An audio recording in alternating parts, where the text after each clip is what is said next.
I just spent a week in Italy, and I'm here to report back. Is the grass really greener? It's all anecdotal, but let's get into it. Hello, and welcome to Pesto Comics. This is the entry for November 12th, 2025. Is the grass really greener, or are we just freaking out about North American comics? Welcome back.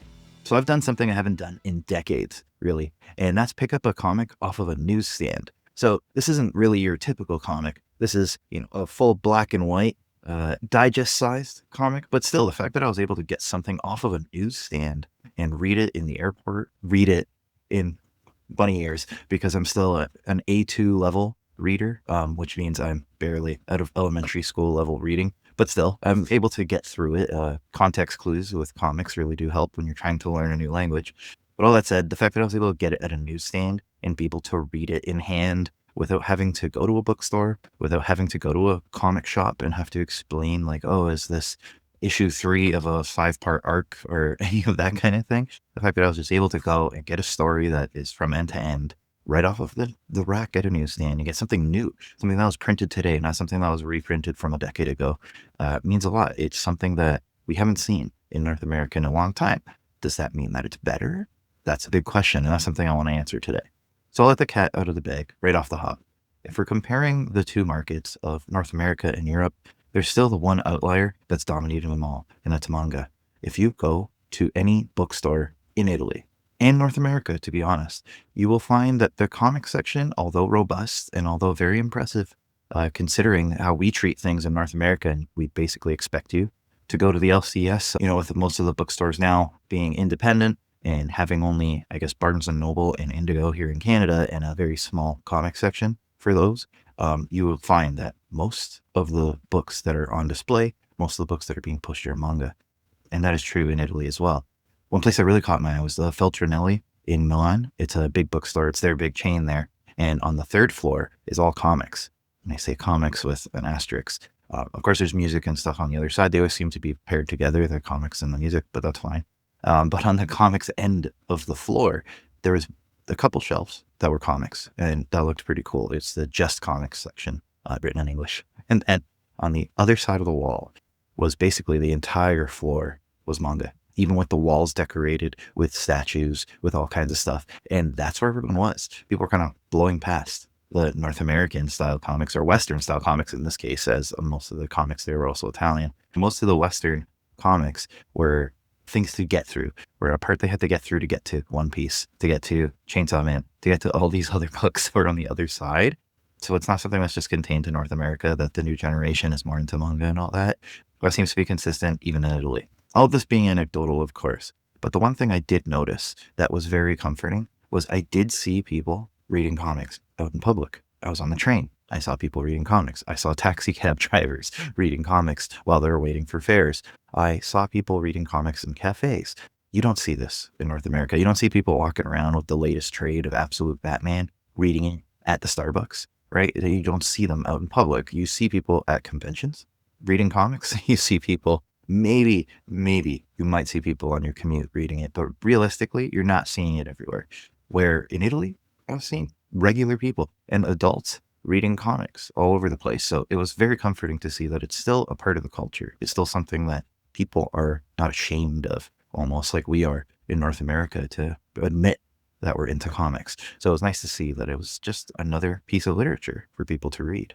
One thing I did notice, though, when we're talking about Italian comics in particular, it's dominated by 2 or 3 different characters from one publisher. So we complain about the big 2 here and having, Spider-Man, Batman, all that. And those are also very prevalent in Italy as well, of course, all the translations and that. But for Italian books, it's the same handful of characters that have been around for decades. And I've heard actually Italian artists complain about that they don't like Italian comics because it's only the handful that are always available.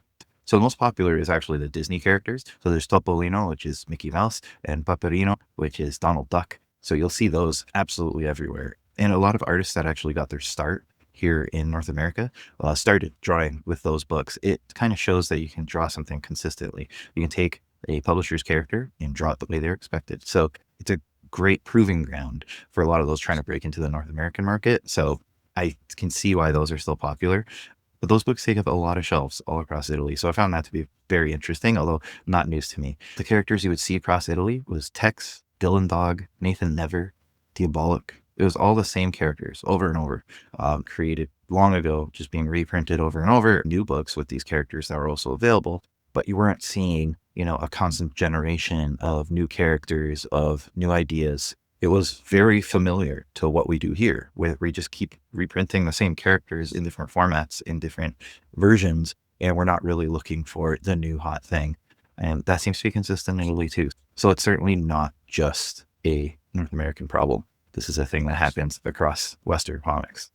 So what is my point in all this? Being that it's all anecdotal evidence, it's really just, being at the newsstand and being something that people can just pick up and read without any judgment, without any real concern behind it of how you might look, or, oh, you read comics, aren't those for kids? There's none of that. It's just, I need something to read and that looks cool, right? That's it. That's all we should be doing. And I think maybe we're going in the right direction, at least with the DC compact editions that are coming out. I keep pushing those. I love the idea of just having a book that's $10. And yes, they are reprints. They're not the newer ones, but if we have to test the market with reprints, then so be it. But the idea of just having smaller, digestible versions of stories that people can go and they can, without judgment, just pick up a book very cheaply and get a whole story, right? That's, I feel like, what we need to be driving more towards. Is something I'm always going to be thinking about when I put comics together in the future. Although right now I'm focused very much on getting floppies out. But when we're talking about doing collections in the future, I'm definitely going to be keeping different formats in mind and trying to get the comics in as many people's hands as possible without putting too many barriers to them getting it. So the newsstand is obviously not a choice here in North America, but getting it onto comic shelves, getting it into bookstores, getting comics everywhere that people are, where readers are, is what's really important. It looks like in Italy, they learned that lesson. You can still pick up comics on the newsstand, but they have a big prominent place in the bookstore as well. And although we don't have the newsstand here, I will say in North America, we do have a lot more local comic shops that you can visit. They're a lot more accessible. So it's 6 of one, half dozen of the other, right? It's not necessarily a bad thing. It's just different. So it's, again, another cop-out for me this week saying, it's all good. It's just different. But it's the truth of it. So I was really interested in the culture there. I was really interested in this when it comes to comics in particular, and just how it's more acceptable. And I think that's really what we need to get back to.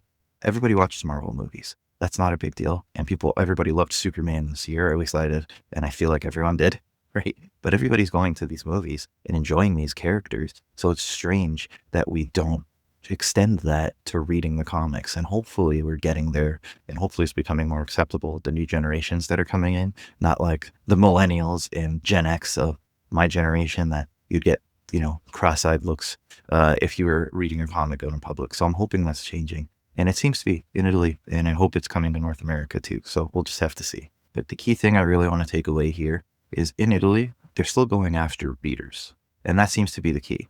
Although they have beautiful collected editions and you can get some beautiful hardcovers of a lot of even the North American comics like Superman, and it seems to be very DC focused, which was great for me as a fan myself, but it was less about the weekly collection and bagging and boarding and trying to resell and the commerce of it all. It was more about getting the book in your hand so you can enjoy the story and move on from there and get the next story.